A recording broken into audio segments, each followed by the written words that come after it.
হজরতে ইব্রাহিম আলাইহিস সালামের জীবনীটি শুরু হয় ইরাকের বাবিল শহর থেকে। ইরাকের এই বাবিল শহরের মধ্যে বিশ্ব কুখ্যাত বাদশাহ নমরুদ 400 বছর ধরে রাজত্ব করতেছিল। এই নমরুদের একজন ওজির এবং মূর্তি নির্মাতা আজরের ঘরে ইব্রাহিম আলাইহিস সালামের জন্ম হয়। ইব্রাহিম আলাইহিস সালাম লুকায়িতভাবে 10 বছর জীবন যাপন করেন। তারপরে ইব্রাহিম আলাইহিস সালাম প্রকাশ্যে আসেন। ইব্রাহিম আলাইহিস সালামের পিতা যেহেতু একজন মূর্তি পূজারক ছিল, তাই ইব্রাহিম আলাইহিস সালামের সঙ্গে তার পিতার কথাবার্তা শুরু হয় এবং পিতার সঙ্গে তর্ক বিতর্ক হয়ে যায়।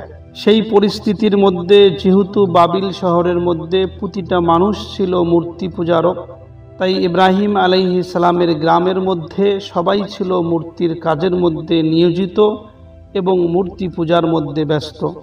বাবিল শহরের বিভিন্ন জায়গার মধ্যে মূর্তি পূজা নিয়ে বিভিন্ন অনুষ্ঠান হইত। একদিন ইব্রাহিম আলাইহিস সালামকে এলাকার কিছু ছেলেরা এসে বলেছিল, হে ইব্রাহিম, চলো আজকে আমরা ওই অনুষ্ঠানের মধ্যে যাব যেখানে মূর্তি পূজাও হবে। সেদিন ইব্রাহিম আলাইহিস সালাম শহরের সমস্ত লোককে বলেছিল, যারা ইব্রাহিম আলাইহিস সালামকে ডাকতে এসেছিল, যে হে লোকেরা, তোমরা চলে যাও, আজকে আমার শরীর অসুস্থ আছে।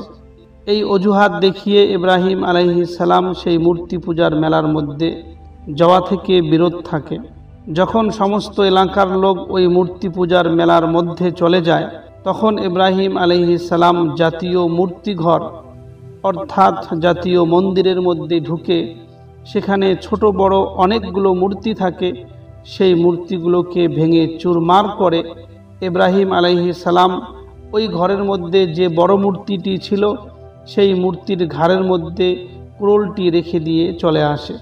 পরবর্তীতে যখন সমস্ত লোক মন্দিরের মধ্যে যায় এবং কিছু লোক এটা দেখতে পায় যে মন্দিরের অবস্থা খুবই খারাপ, সেখানকার মূর্তিগুলোকে ভেঙে চুরমার করে দেওয়া হয়েছে, সমস্ত লোক চিন্তা ফিকির করতে শুরু করে যে এই কাজ কে করেছে। অবশেষে সবাই সিদ্ধান্ত নেয় এই কাজ ইব্রাহিম ছাড়া আর কারো নয়, কেননা একমাত্র ইব্রাহিম আমাদের মূর্তিগুলোর খারাপই বয়ান করে এবং মূর্তিকে অমান্য করে। তাই পরে হজরতে ইব্রাহিম আলাইহিস সালামকে ডেকে আনা হয় এবং ইব্রাহিম আলাইহিস সালামকে জিজ্ঞাসা করা হয় যে হে ইব্রাহিম, তুমি কেন আমার এই মূর্তিগুলোকে ভেঙে দিয়েছ?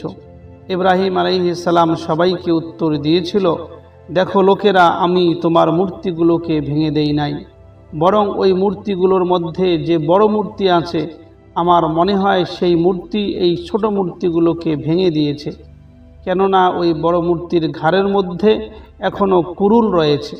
এইভাবে তর্ক বিতর্ক করে ইব্রাহিম আলাইহিস সালাম ওই মূর্তি পূজারককে বুঝিয়েছিল যে দেখো, তোমরা যে সমস্ত মূর্তিকে নিজের খোদা বানিয়ে নিয়েছো তারা এতটা অসহায় যে নিজের হেফাজত নিজেই করতে পারে না, তারা তোমাদের কি করে হেফাজত করতে পারে এবং এই অপারক মূর্তিগুলোকে তোমরা কিভাবে নিজের খোদা হিসাবে মানতে পারো।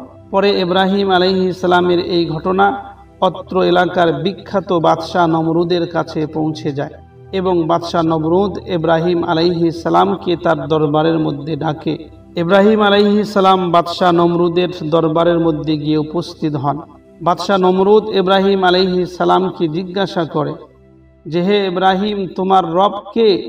তুমি কাকে উপাস্য মনে করো? এইভাবে ইব্রাহিম আলাইহিস সালাম এবং বাদশাহ নমরুদের মাঝখানে তর্ক বিতর্ক শুরু হয়। নমরুদ যখন ইব্রাহিম আলাইহিস সালামকে জিজ্ঞাসা করেছিল যে হে ইব্রাহিম, তোমার উপাস্য কে, তখন নমরুদ ভেবেছিল নিশ্চয়ই ইব্রাহিম আমার কথাই বলবে, এছাড়া আর কার কথা বলবে। কিন্তু ইব্রাহিম আলাইহিস সালাম উত্তরে বলল যে আমার পালনকর্তা তিনি, যিনি মানুষকে বাঁচান এবং মানুষকে মারেন, মানুষকে বাঁচিয়ে রাখার এবং মানুষকে মেরে ফেলার ক্ষমতা যার হাতে, তিনি আমার পালনকর্তা। এই কথা শুনে নমরুদ বলল, আচ্ছা, আমিও তো মানুষকে মারি এবং মানুষকে বাঁচিয়ে দেই। নমরুদ বলেছিল, মৃত্যুদণ্ড প্রাপ্য আসামিকে খালাস দিয়ে আমি মানুষকে বাঁচাতে পারি, আবার খালাসের আসামিকে আমি মৃত্যুদণ্ড দিতে পারি।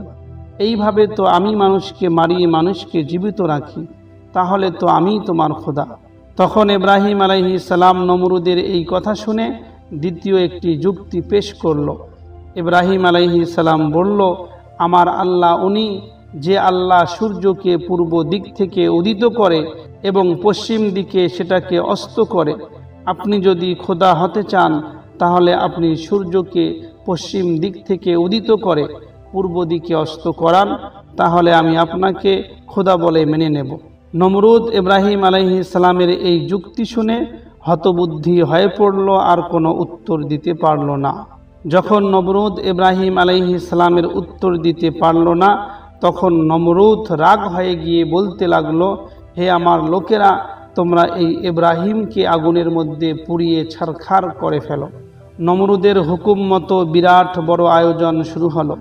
বিভিন্ন জায়গার লকড়িগুলোকে এক জায়গায় করে একটা বিশাল বড় আগুনের কুণ্ড তৈরি করা হলো। তারপরে ইব্রাহিম আলাইহিস সালামকে ওই আগুনের মধ্যে নিক্ষেপ করা হলো। প্রিয় দর্শক, হযরতে ইব্রাহিম আলাইহিস সালামকে যখন আগুনের মধ্যে ফেলা হয়, সহিহ বুখারীর বর্ণনা মতে হযরতে জিবরাইল আলাইহিস সালাম এসে ইব্রাহিম আলাইহিস সালামকে বলেছিলেন, হে ইব্রাহিম, তুমি কি আমার সাহায্য চাও? কিন্তু ইব্রাহিম আলাইহিস সালাম বলেছিল যে, না হে জিবরাইল, আমি তোমার সাহায্য চাই না, বরং আল্লাহই আমার জন্য যথেষ্ট। ইব্রাহিম আলাইহিস সালামের এই কথা শোনার সঙ্গে সঙ্গে মহান আল্লাহ রব্বুল আলামিন আগুনকে বলে দিলেন, ইয়া নারু কুনি বারদাও ওয়া সালামা আলা ইব্রাহিম, হে আগুন তুমি ঠান্ডা হয়ে যাও এবং ইব্রাহিমের উপর শান্তিদায়ক হয়ে যাও। তারপরে ইব্রাহিম আলাইহিস সালাম এই আগুনের মহা পরীক্ষা থেকে মুক্তি পেলেন। ইব্রাহিম আলাইহিস সালাম আগুনের এই পরীক্ষা থেকে মুক্তি পাওয়ার পর ইব্রাহিম আলাইহিস সালাম আরেকটি পরীক্ষার মধ্যে পড়ে গেলেন। প্রিয় দর্শক, তৎকালীন পৃথিবীর সমৃদ্ধতম নগরী ছিল এই বাবিল শহর, বর্তমানে যা বাগদাদ নামে পরিচিত। ইব্রাহিম আলাইহিস সালাম তৌহিদের কাজ এবং দাওয়াতের কাজ সেখানেই শুরু করেছিলেন। সেখানে বিভিন্ন রকমের মূর্তি পূজারী এবং মূর্তি পূজকদের ইব্রাহিম আলাইহিস সালাম তৌহিদের দিকে আহ্বান জানিয়েছেন এবং মূর্তি পূজারকদের সঙ্গে তর্ক যুদ্ধের মধ্যে ইব্রাহিম আলাইহিস সালামও জড়িয়েছিলেন এবং তর্কের মধ্যে জয়ী হয়েছেন। অবশেষে ইব্রাহিম আলাইহিস সালাম নমরুদের সঙ্গে তর্কের মধ্যে জয়ী হওয়ার পর ইব্রাহিম আলাইহিস সালামকে আগুনের মধ্যে নিক্ষিপ্ত করা হয়েছিল। ইব্রাহিম আলাইহিস সালামের দীর্ঘদিনের এরকম মেহনতের পরেও বেশ কিছু লোক ঈমান আনেননি, বরং মাত্র কয়েকজন লোক ঈমান এনেছেন। ইব্রাহিম আলাইহিস সালামের উপরে ঈমান এনেছেন ইব্রাহিম আলাইহিস সালামের ভাতিজা লূত আলাইহিস সালাম এবং ইব্রাহিম আলাইহিস সালামের স্ত্রী। এছাড়াও হয়তো আরও কিছু লোক ঈমান এনেছিলেন, কিন্তু তারা তাদের ঈমানকে প্রকাশ্যে ঘোষণা দেননি। তখন ইব্রাহিম আলাইহিস সালামের বয়স 80 বৎসর হয়ে গিয়েছে। তবুও ইব্রাহিম আলাইহিস সালামের এত মেহনতের ফলেও এলাকার লোকেরা ঈমান আনেনি। এখন ইব্রাহিম আলাইহিস সালাম এখানে আর থাকতে পারছেন না, অতএব ইব্রাহিম আলাইহিস সালাম অন্য জায়গার মধ্যে যাওয়ার প্রস্তুতি নেওয়া শুরু করলেন। ইব্রাহিম আলাইহিস সালামের বয়স এখন বৃদ্ধ হয়ে গিয়েছে, 80 বছরের ঊর্ধ্বে তার বয়স। এখন ইব্রাহিম আলাইহিস সালাম আল্লাহর হুকুমে হিজরত করার নিয়ত করে নিলেন। ইব্রাহিম আলাইহিস সালাম নিজের দেশ থেকে হিজরত করার আগে তার সম্প্রদায়কে ডেকেছিলেন এবং তার সম্প্রদায়কে একটা ভাষণ দিয়েছিলেন। সেটা ছিল ইব্রাহিম আলাইহিস সালামের বিদায়ী ভাষণ। বড়ই সুন্দর এই ভাষণ। এই ভাষণের মধ্যে আমাদের জন্য রয়েছে বড়ই শিক্ষণীয় বিষয়। ইব্রাহিম আলাইহিস সালাম তার সম্প্রদায়কে বলেছিল, হে আমার সম্প্রদায়, আমি সম্পর্ক বিচ্ছিন্ন করলাম তোমাদের সাথে এবং তাদের সাথে যাদেরকে তোমরা পূজা করো আল্লাহকে বাদ দিয়ে। আমি আপনাদেরকে প্রত্যাখ্যান করছি, আমি আপনাদেরকে ছেড়ে দিচ্ছি এবং আমাদের ও তোমাদের মাঝে স্থায়ী শত্রুতা ও বিদ্বেষ ঘোষণা করা হলো, যতদিন না তোমরা কেবলমাত্র এক আল্লাহর উপরে বিশ্বাস স্থাপন করবে। এরপরে ইব্রাহিম আলাইহিস সালাম বলেছিলেন, হে আমার প্রভু, আমি কেবলমাত্র তোমার উপরেই ভরসা করছি এবং তোমার দিকেই মুখ ফেরাচ্ছি এবং তোমার নিকটেই আমার প্রত্যাবর্তন স্থল। এরপরে ইব্রাহিম আলাইহিস সালাম তার সম্প্রদায়কে বড়ই বেদনাদায়ক কণ্ঠে বলেছিলেন, হে আমার সম্প্রদায়, আমি চললাম আমার প্রভুর উদ্দেশ্যে, অতি সত্বর আমার প্রভু আমাকে পথ দেখাবেন। এই কথা বলে ইব্রাহিম আলাইহিস সালাম চলতে শুরু করলেন একটা দিশাহীন যাত্রা পথে। কোথায় যাবেন তিনি জানেন না, কিন্তু আল্লাহর হুকুমে নিজের এলাকা ছেড়ে নিজের মাতৃভূমি ছেড়ে তিনি যাত্রা দিলেন। ইব্রাহিম আলাইহিস সালাম কোথায় যাচ্ছেন এ বিষয়ে আল্লাহ রাব্বুল আলামিন বলেছেন, আর আমি ইব্রাহিম এবং তার ভাতিজা লূতকে উদ্ধার করে নিয়ে গেলাম সেই দেশে যেখানে বিশ্বের জন্য কল্যাণ রেখেছি। অতঃপর আল্লাহ রাব্বুল আলামিন ইব্রাহিম আলাইহিস সালাম এবং তার স্ত্রী সারা এবং তার ভাতিজা লূতকে পথ প্রদর্শন করে নিয়ে গেলেন পার্শ্ববর্তী দেশ শাম বা সিরিয়ার অন্তর্গত বাইতুল মুকাদ্দাসের অদূরে কেনআন নামক একটি স্থানের মধ্যে। কেনআন নামক যে স্থানের মধ্যে ইব্রাহিম আলাইহিস সালাম তার ভাতিজা এবং তার স্ত্রীকে নিয়ে গিয়েছিলেন, ওই সময় সেখানে বাইতুল মুকাদ্দাসের অস্তিত্ব ছিল না। এখানেই ইব্রাহিম আলাইহিস সালাম বাকি জীবন অতিবাহিত করেন এবং এখানেই তিনি কবরস্থ হন। এখানে হিজরতের সময় ইব্রাহিম আলাইহিস সালামের বয়স ৮০ বৎসর থেকে ৮৫ বৎসরের মধ্যে ছিল এবং তার স্ত্রী সারার ৭০ বৎসর থেকে ৭৫ বৎসরের মধ্যে ছিল। এই কেনানের মধ্যেই আল্লাহ রাব্বুল আলামিন ইব্রাহিম আলাইহিস সালামের ভাতিজা লূত আলাইহিস সালামকে নবুয়ত দান করেন এবং লূত আলাইহিস সালামকে পার্শ্ববর্তী সমৃদ্ধ নগরী সামুদ সহ ৫টি নগরীর লোকদের হেদায়েতের উদ্দেশ্যে হযরতে লূত আলাইহিস সালামকে পাঠানো হয় এবং লূত আলাইহিস সালাম ইব্রাহিম আলাইহিস সালামকে ছেড়ে দিয়ে সেই এলাকার মধ্যে বসবাস করতে শুরু করেন। এর ফলে ইব্রাহিম আলাইহিস সালাম এখন একাকী থেকে গেলেন এই কেনানের মধ্যে।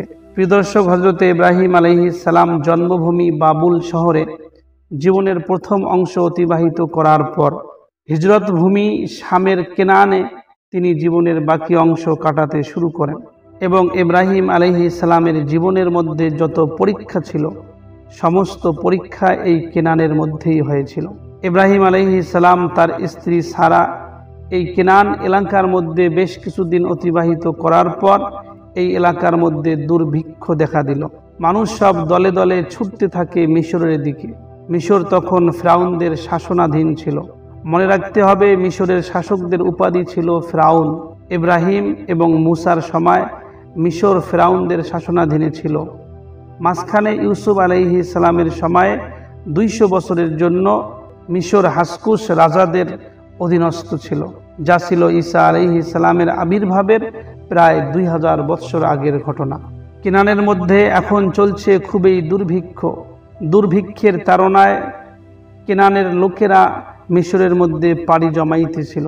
সমস্ত লোকের মতো হযরতে ইব্রাহিম আলাইহিস সালাম নিজের স্ত্রীকে নিয়ে মিশরের দিকে রওনা হয়ে গেলেন। আল্লাহ ইচ্ছা করলে হযরতে ইব্রাহিম আলাইহিস সালাম এবং তার স্ত্রীকে এই কেনানের মধ্যেই রুজি দিতে পারতেন, কিন্তু না, ইব্রাহিম আলাইহিস সালাম মিশরের এই কষ্টকর সফরের মধ্যে রওনা হয়ে গেলেন। মিশরের মধ্যে ইব্রাহিম আলাইহিস সালামের জন্য অপেক্ষা করছিল এক কঠিন এবং মর্মান্তিক পরীক্ষা। প্রিয় দর্শক, ওই সময় মিশরের ফিরাউন ছিল একজন নারী লোভী এবং মদ্যপানকারী শাসক। সেই ফিরাউনের নিয়োজিত লোকেরা রাস্তার পথিকদের মধ্যে কোনো সুন্দরী মহিলা পেলেই তাকে ধরে নিয়ে বাদশাহর কাছে পৌঁছে দিত। যদিও বিবি সারা ওই সময় ছিলেন বৃদ্ধা মহিলা, তথাপি তিনি ছিলেন সৌন্দর্যের রানী। মিশরীয় সম্রাটের নিয়ম ছিল যে মহিলাকে তারা অপহরণ করত এবং মহিলার সাথী পুরুষ লোকটি যদি স্বামী হতো তাহলে তাকে হত্যা করে মহিলাকে নিয়ে যেত, আর যদি ওই মহিলার সঙ্গে ভাই বা পিতা থাকতো তাহলে তাকে ছেড়ে দেওয়া হতো। মিশরের ওই নারী লোভী বাদশার পক্ষ থেকে ইব্রাহিম আলাইহিস সালামকে জিজ্ঞাসা করা হলো যে তুমি কে এবং তোমার সঙ্গে এই মহিলাকে? ইব্রাহিম আলাইহিস সালাম বললেন, এই মহিলা আমার বোন হয়। নিঃসন্দেহে সারা হযরতে ইব্রাহিম আলাইহিস সালামের ইসলামী বোন ছিলেন। এই কথা শোনার পরে ওই বাদশার লোকেরা ইব্রাহিম আলাইহিস সালামের স্ত্রী সারাকে নিয়ে চলে গেল এবং ইব্রাহিম আলাইহিস সালামকে ছেড়ে দিল। ইব্রাহিম আলাইহিস সালাম আল্লাহর দরবারে নামাজের মধ্যে দাঁড়িয়ে গেলেন এবং নিজের বিবির জন্য তিনি দোয়া করতে শুরু করলেন। এরপরে বিবি সারাকে যথারীতি ফিরাউনের কাছে আনা হলো। যখন বিবি সারাকে ওই ফিরাউনের কাছে আনা হলো তখন ফিরাউন বিবি সারার নিকটে আসতে শুরু করলেন এবং বিবি সারার গায়ের মধ্যে হাত দেওয়ার চেষ্টা করতে লাগলেন।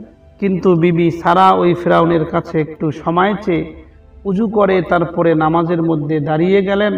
নামাজের মধ্যে বিবি সারা আল্লাহ রব্বুল আলামিনের কাছে দোয়া করতে লাগলেন, হে আমার আল্লাহ, যদি তুমি জেনে থাকো যে আমি তোমার উপরে এবং তোমার রসুলের উপরে ঈমান এনেছি এবং আমি আমার একমাত্র স্বামীর জন্য সতীত্ব বজায় রেখেছি, তাহলে হে আল্লাহ তুমি আমার উপরে এই কাফিরকে বিজয়ী করো না। বিবি সারার এই দোয়া আল্লাহ রব্বুল আলামিন সঙ্গে সঙ্গে কবুল করে নিলেন। সম্রাট এগিয়ে আসার উপক্রম করতেই তার হাত পা অবশ হয়ে গেল এবং সম্রাট অবশ হয়ে গিয়ে গোঙাতে শুরু করলেন। তখন বিবি সারা আল্লাহ রব্বুল আলামিনের কাছে প্রার্থনা করলেন, হে আল্লাহ, লোকটি যদি এইভাবে মারা যায় তাহলে লোকেরা ভাববে আমি ওই লোকটাকে হত্যা করেছি, এই জন্য এই লোকটাকে হে আল্লাহ তুমি মাফ করে দাও। তখন আল্লাহ রব্বুল আলামিন সম্রাটকে পূর্ব অবস্থার মধ্যে আবার ফিরিয়ে দিলেন। কিন্তু শয়তান আবার এগিয়ে যেতে চাইল, কিন্তু ব্যর্থ হয়ে আবার মরার মতো হয়ে পড়ল। এইভাবে 2 অথবা 3 বার যখন বেহুশ হয়ে পড়ল ওই বাদশাহ, তখন বাদশাহ বুঝতে পারল যে এর কাছে যাওয়া যাবে না। তারপর বাদশাহ লোকদেরকে বলতে শুরু করলো, হে আমার লোকেরা, তোমরা একটা শয়তানকে আমার কাছে পাঠিয়েছ, যাও একে ইব্রাহিমের কাছে ফেরত দিয়ে আসো। এবং বিবি সারার খিদমতের জন্য হাজরা নামের একটি গোলাম দাসীকে বিবি সারাকে দিয়ে দেওয়া হলো। তারপরে বিবি সারা তার খাদিমা হাজরাকে নিয়ে সসম্মানে স্বামী ইব্রাহিমের কাছে ফিরে এলেন। প্রিয় দর্শক, ওই সময় ইব্রাহিম আলাইহিস সালাম নামাজের মধ্যে রত ছিলেন এবং আল্লাহর কাছে প্রার্থনা করতেছিলেন। যখন বিবি সারা ফিরে এলো তখন হযরত ইব্রাহিম আলাইহিস সালাম আল্লাহ তাআলার শুকরিয়া আদায় করলেন। আলহামদুলিল্লাহ, যে আল্লাহ তার বান্দা ইব্রাহিমকে নমরুদের প্রজ্বলিত আগুন থেকে বাঁচিয়ে এনেছেন, সেই আল্লাহ ইব্রাহিমের ঈমানদার স্ত্রীকে ফিরাউনের লালসার আগুন থেকে কেন বাঁচাবেন না। এমত অবস্থায় সমস্ত প্রশংসা মহান আল্লাহ রব্বুল আলামিনের জন্য।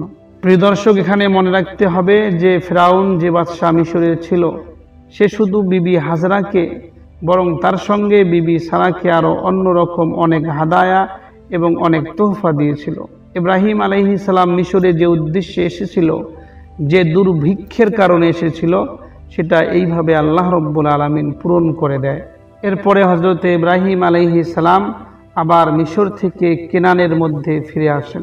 কেনানের মধ্যে ফিরে আসার পরে বিবি সারা তার খাদিমা হাজরাকে তার প্রাণপ্রিয় স্বামী ইব্রাহিম আলাইহিস সালামকে দিয়ে দেয় এবং ইব্রাহিম আলাইহিস সালাম স্ত্রী হিসাবে বিবি হাজরাকে গ্রহণ করে নেন।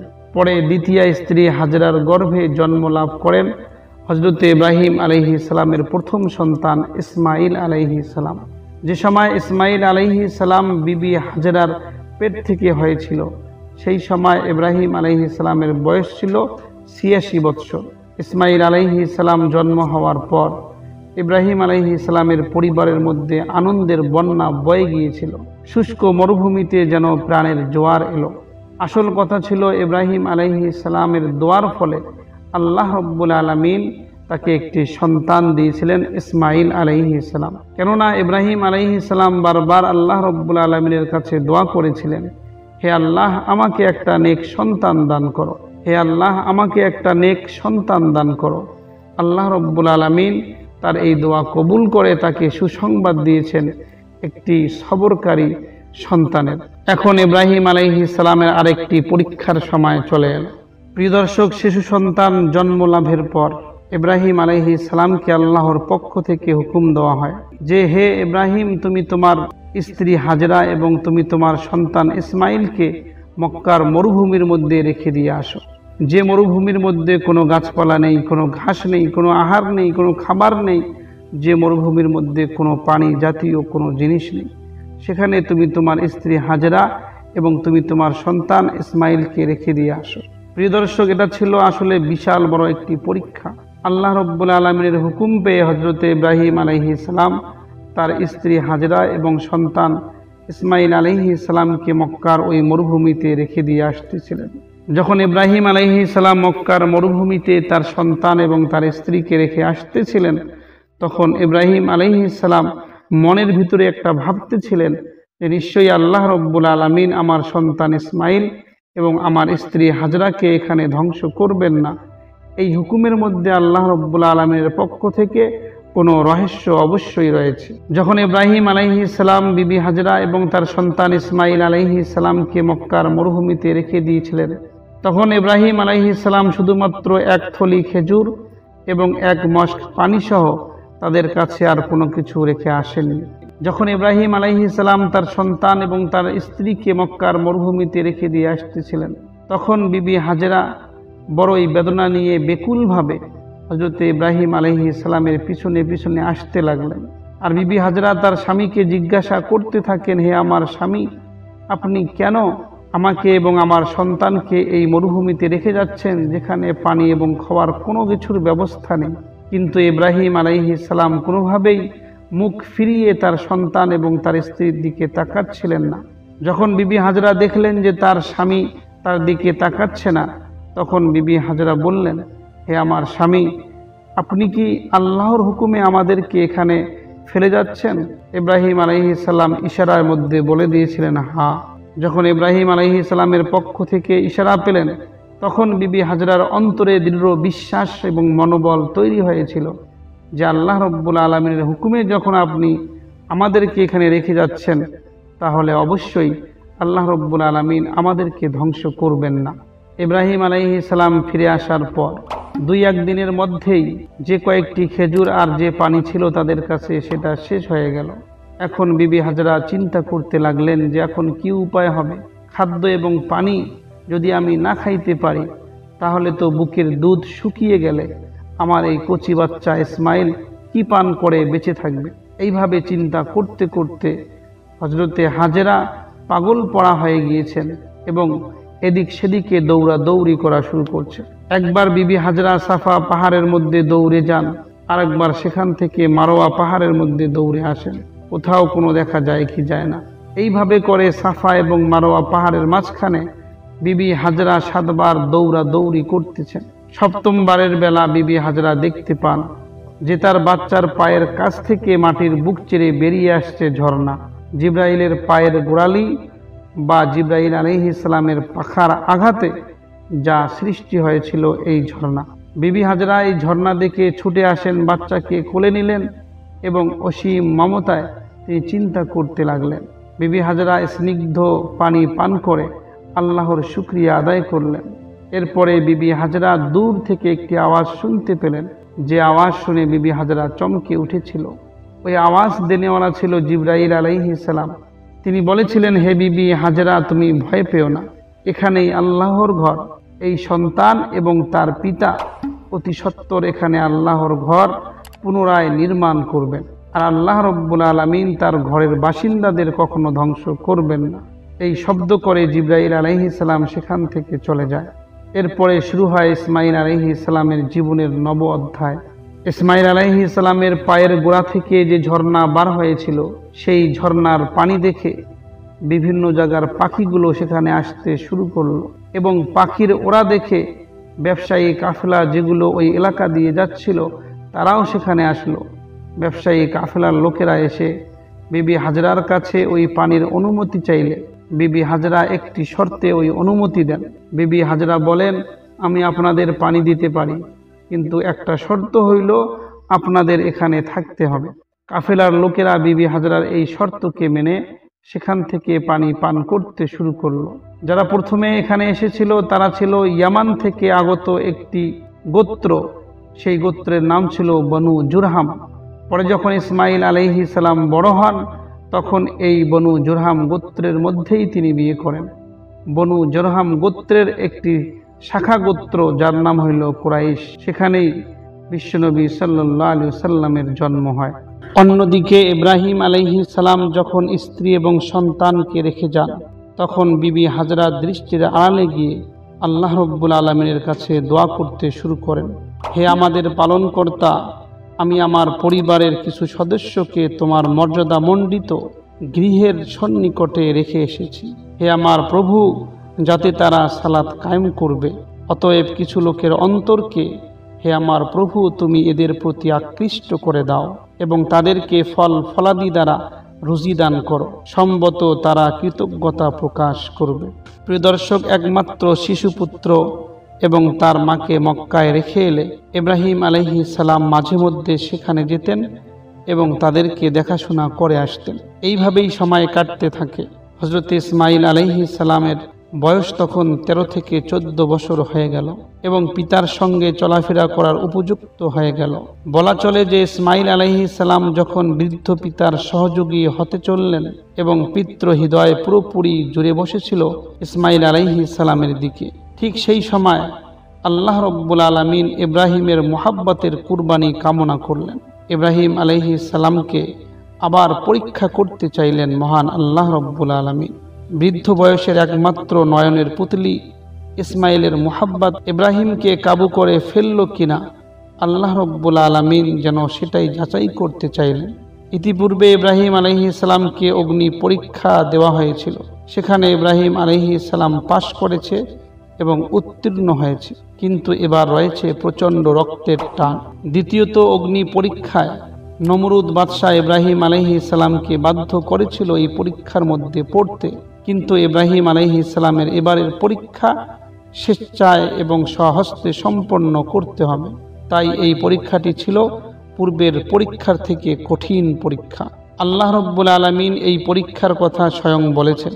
আল্লাহ রাব্বুল আলামিন বলেন, যখন ইসমাঈল আলাইহিস সালাম পিতার সাথে চলাফেরা করার মতো বয়সে উপনীত হলো, তখন ইব্রাহিম আলাইহিস সালাম তাকে বললেন, হে আমার বেটা, আমি স্বপ্ন দেখেছি যে আমি তোমাকে জবাহ করছি, এখন বলো তোমার অভিমত।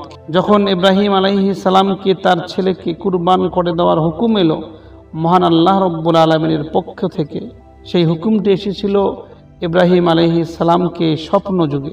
স্বয়ং জিবরাইল আলাইহিস সালাম এসে ইব্রাহিম আলাইহিস সালামকে বলেননি যে তোমার বেটাকে কুরবানি দিতে হবে, বরং স্বপ্নের মাধ্যমে আল্লাহ রাব্বুল আলামিন ইব্রাহিম আলাইহিস সালামকে বলেছিল যে ইব্রাহিম, তুমি তোমার সন্তানকে কুরবান করে দাও। স্বপ্নের মধ্যে ইব্রাহিম আলাইহিস সালাম দেখছেন যে তিনি নিজেই তার সন্তানকে আল্লাহর জন্য কুরবানি দিচ্ছেন। স্বপ্নের বিষয়টা একটু চিন্তার বিষয় থাকে যে আমি সঠিক স্বপ্ন দেখেছি নাকি ভুল স্বপ্ন দেখেছি, নাকি আমার মনের কল্পনা ছিল।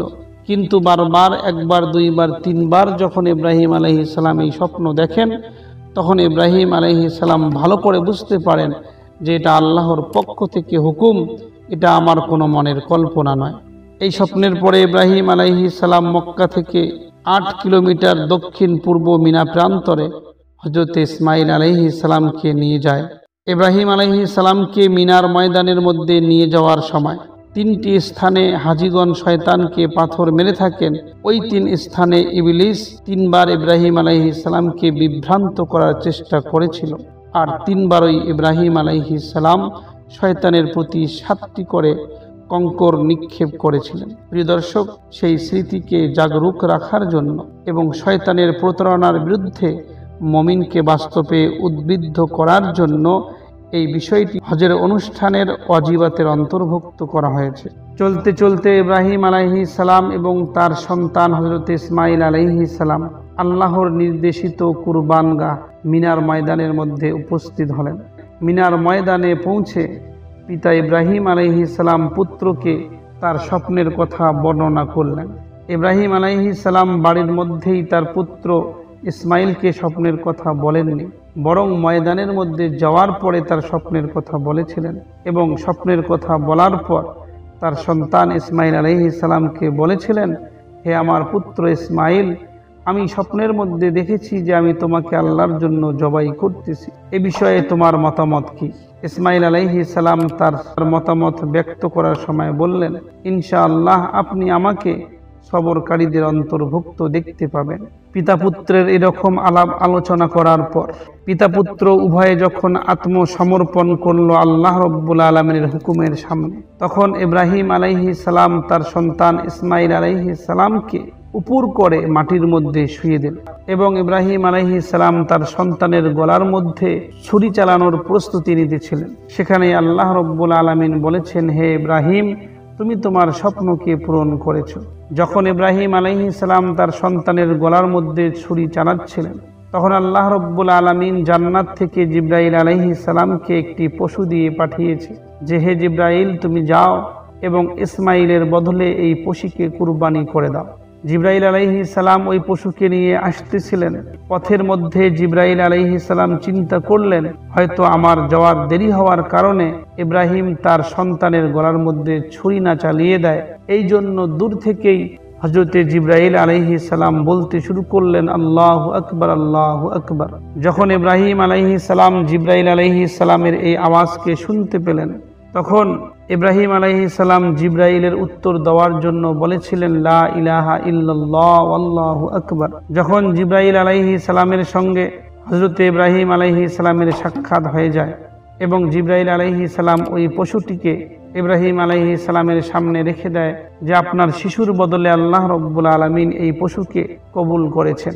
যখন ইসমাইল আলাইহিস সালাম এই ঘটনা জানতে পারে এবং যখন তিনি বুঝতে পারেন যে আল্লাহ রাব্বুল আলামিন আমার বদলে একটি পশু পাঠিয়েছে কুরবানি হওয়ার জন্য, তখন ইসমাইল আলাইহিস সালাম আল্লাহ তাআলার শুকরিয়া আদায় করে বলে, আল্লাহু আকবার ওয়া লিল্লাহিল হামদ। প্রিয় দর্শক, এইভাবেই এই যে তকবীরটি, তকবীরে তাশরিক, যেটা ঈদের নামাজের মধ্যে যাওয়ার সময় এবং আসার সময় বলাটা মুস্তাহাব, এবং 9 জিলহজ্জা ফজর থেকে 13 জিলহজ্জা আসর পর্যন্ত প্রতিটি নামাজের পরে একবার করে পড়াটা ওয়াজিব। এই তকবীরটি এইভাবে গৃহীত হয়েছিল। প্রিয় দর্শক, বর্তমানে উক্ত মিনা প্রান্তরেই সমস্ত পৃথিবীর হাজীগণ কুরবানি করে থাকেন এবং বিশ্ব মুসলিম ওই সুন্নাত অনুসরণে 10 জিলহজ্জা বিশ্বব্যাপী শরীয়ত নির্ধারিত পশু কুরবানি করে থাকে। প্রিয় দর্শক, আল্লাহ রাব্বুল আলামিন ইব্রাহিম আলাইহিস সালামকে স্বপ্ন করেছিলেন, সরাসরি আদেশ করেননি। এর মধ্যে পরীক্ষা ছিল এই যে স্বপ্নের বিভিন্ন ব্যাখ্যা হতে পারত, যেমন নিরপরাধ মানুষকে হত্যা করা মহাপাপ। এই জন্য স্বপ্নের ব্যাখ্যা ইব্রাহিম আলাইহিস সালাম করতে পারত যে আমি একজন নিরপরাধ মানুষকে কিভাবে কুরবানি করতে পারি। এটা তো আল্লাহ তাআলার হুকুম নয়, এটা স্বপ্ন মাত্র। অধিকন্তু পিতা হয়ে নির্দোষ পুত্রকে নিজ হাতে হত্যা করা আরো বড় মহাপাপ। নিশ্চয়ই এমন অন্যায় কাজের নির্দেশ আল্লাহ রাব্বুল আলামিন দিতে পারেন না। এই জন্য আমি মনে হয় আমার মনের কল্পনাকৃত স্বপ্ন দেখেছি। কিন্তু ইব্রাহিম আলাইহিস সালাম ওই সব ব্যাখ্যায় যান, তিনি নিশ্চিত ছিলেন যে এটা আল্লাহ তাআলার পক্ষ থেকে ওহী। প্রিয় দর্শক, হযরত ইব্রাহিম আলাইহিস সালামের এই ঘটনা থেকে আমরা দ্বিতীয় যেটা শিক্ষণীয় বিষয় বুঝতে পারি, সেটা হলো আল্লাহর মুহাব্বত ও দুনিয়াবি কোন মুহাব্বত একত্রিত হলে সর্বদা আল্লাহর মুহাব্বতকে অগ্রাধিকার দিতে হবে এবং দুনিয়াবি মুহাব্বতকে কুরবানি দিতে হবে। ইব্রাহিম আলাইহিস সালাম এখানে সন্তানের গলায় ছুরি চালাননি, বরং সন্তানের মুহাব্বতের গলায় ছুরি চালিয়েছেন। আর এটাই ছিল পরীক্ষা আল্লাহ রাব্বুল আলামিনের পক্ষ থেকে। যদি কেউ আল্লাহর রহমতের উপরে দুনিয়াবি মুহাব্বতকে অগ্রাধিকার দেয়, তখন সেটা হয়ে যায় ভালোবাসায় শিরিক করা। ইব্রাহিম আলাইহিস সালাম ও ইসমাইল আলাইহিস সালাম দুজনেই উক্ত শিরিক হতে মুক্ত ছিলেন। তৃতীয় বিষয় আমরা বুঝতে পারি এই ঘটনা থেকে, সেটা হইল পিতা এবং পুত্রের বিশ্বাসগত সমন্বয় ব্যতীত কুরবানির এই গৌরবময় ইতিহাস রচিত হতো না। যদি ইসমাইল আলাইহিস সালাম পিতার অবাধ্য হতেন এবং দৌড়ে পাহাড়ের চূড়ায় উঠে যেতেন, তাহলে আল্লাহর হুকুম পালন করা ইব্রাহিম আলাইহিস সালামের পক্ষে হয়তো বা আদৌ সম্ভব হতো না। তাই এই ঘটনার মধ্যে ইঙ্গিত রয়েছে যে সমাজের প্রবীণদের কল্যাণময় নির্দেশনা এবং নবীনদের অনুগত্য ও উদ্দীপনা একত্রিত ও সমন্বিত না হলে কখনোই কোনো উন্নত সমাজ গঠন করা সম্ভব নয়। 4 নম্বর বিষয় আমরা এই ঘটনা থেকে বুঝতে পারি যে মা হাজেরার অবদানও ছিল অসামান্য। যদি মা হাজেরা তিনি ওই বিজন মরুভূমিতে কচি সন্তানকে তিলে তিলে মানুষ না করে তুলতেন এবং শুধু আল্লাহর উপরে ভরসা করে বুকে অসীম সাহস নিয়ে সেখানে বসবাস না করতেন, তাহলে পৃথিবী পিতা পুত্রের এই মহান দৃশ্য অবলোকন করতে পারত না। এই জন্য প্রিয় দর্শক, হযরত ইব্রাহিম আলাইহিস সালাম নিজের সন্তানকে কুরবানি করেছেন। সেই কুরবানির মধ্যে আমরা অংশগ্রহণ করব। আমরা আমাদের মাল সম্পদের মধ্য থেকে কিছু অংশ আল্লাহর রাস্তায় কুরবানি করব খুশি মনে। আল্লাহ রাব্বুল আলামিন আমাদের সবাইকে কুরবানি করার তৌফিক দান করুক।